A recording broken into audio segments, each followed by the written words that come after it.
ಹರೇ ಕೃಷ್ಣ. ಆತ್ಮೀಯರೆಲ್ಲರಿಗೂ ಶ್ರೀರಾಧೆ ಚಾನಲ್ಗೆ ಸ್ವಾಗತ. ಸಾವು ಬರುವುದು ಅಂತ ಕೆಲವು ಸಮಯ ಇವೆ. ಅದು ಜ್ಯೋತಿಷ ಭಾಷೆಯಲ್ಲಿ ಹೇಳಬೇಕಂದ್ರೆ ಮಾರಕ ಭುಕ್ತಿ ಅಂತ, ಸಂಧಿ ಅಂತೆಲ್ಲ ಹೇಳ್ತೇವೆ. ಆದರೆ ಪ್ರತಿ ಸಲ ಬರುವಾಗ ಯಾಕೆ ಎಲ್ಲರೂ ಸಾಯಲಿಲ್ಲ, ಚಿಕ್ಕ ವಯಸ್ಸಿನಲ್ಲೇ ಮಾರಕ ಭುಕ್ತಿ ಇನ್ನೇನೋ ದೋಷ ಬಂದಿತ್ತಲ್ಲ ಅಂತ ಕೇಳ್ಬೋದು. ಕೆಲವರು ಋಷಿಮುನಿಗಳಿಗಿಂತ ಹೆಚ್ಚಿನ ಪಂಡಿತರು ಇರ್ತಾರೆ. ಅವರು ಇಂಥದ್ದೇ ಪ್ರಶ್ನೆ ಕೇಳ್ತಾ ಇರ್ತಾರೆ. ಪ್ರಶ್ನೆ ಮಾಡೋದು ತುಂಬ ಒಳ್ಳೆಯದೇ. ಇಲ್ಲೇ ಇರೋದು ಇಚ್ಛಾಶಕ್ತಿಯ ಪವರ್.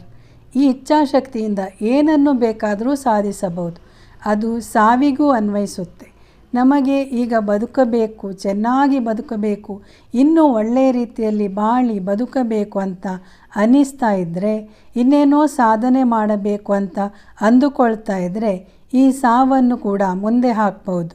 ಜೀವನದಲ್ಲಿ 5-6 ಸಲ ಇಂಥ ವಿಷಗಳಿಗೆ ಬರ್ಬೋದು.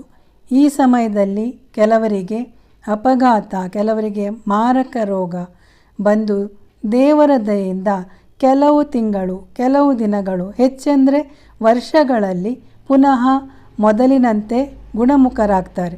ಇದಕ್ಕೆಲ್ಲ ಪುಣ್ಯಕರ್ಮಗಳು, ದೇವರ ಮೇಲೆ ವಿಶ್ವಾಸ, ಪೂಜೆ ಪುರಸ್ಕಾರಗಳು, ಮಾನವ ಸೇವೆಗಳು, ಹಿಂದಿನ ಜನ್ಮದ ಸುಕೃತಗಳು ಕಾರಣವಾಗಿವೆ. ಇಂಥ ಮಾಹಿತಿ ನಿಮಗೆಲ್ಲ ಇಷ್ಟವಾದರೆ ಎಲ್ಲರೊಂದಿಗೆ ಶೇರ್ ಮಾಡಿ, ಸಬ್ಸ್ಕ್ರೈಬ್ ಮಾಡಿ, ಉಳಿದವರಿಂದ ಮಾಡಿಸಿ, ಲೈಕ್ ಮಾಡೋಕ್ಕೆ ಮರೆಯದಿರಿ. ಧನ್ಯವಾದಗಳು. ನಮಸ್ಕಾರ. ರಾಧೆ ರಾಧೆ. ಹರೇ ಕೃಷ್ಣ.